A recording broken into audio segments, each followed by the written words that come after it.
आज से कुछ साल पहले की बात है। एक छोटे से गांव में एक पुराने हवेली की कहानी है। हवेली बहुत ही बड़ी और डरावनी थी, जिसे सभी लोग दूर से ही देखते थे।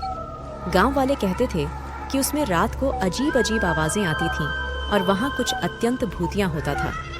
एक दिन गांव का एक युवक राह चलते हुए हवेली के पास पहुंचा।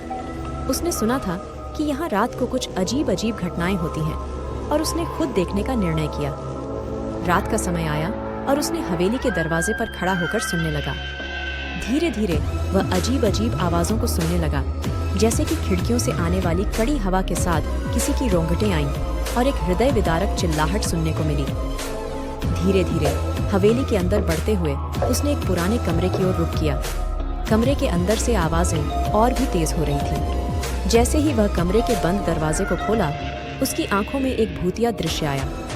कमरे में एक पुराना समय का बड़ा घड़ा था और वह अजीब सी आवाजें उच्च आकाश में फैलाई जा रही थीं। उस आवाज के साथ साथ रूहों का एक समूह उस युवक के चारों ओर से उड़ान भर रहा था। युवक का हौसला तूफानी था और उसने उस भूतिया दृश्य के सामने खड़ा होकर दिया, तुम कौन हो और क्यों यहाँ हो?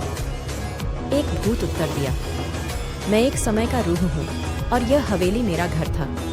मैंने अपने जीवन में यहाँ कई सुख दुख देखे हैं, लेकिन एक दिन मेरा यहाँ से जाना तय हो गया और मैंने यहाँ से जाने के बाद भी यहाँ का आसमान नहीं छोड़ा।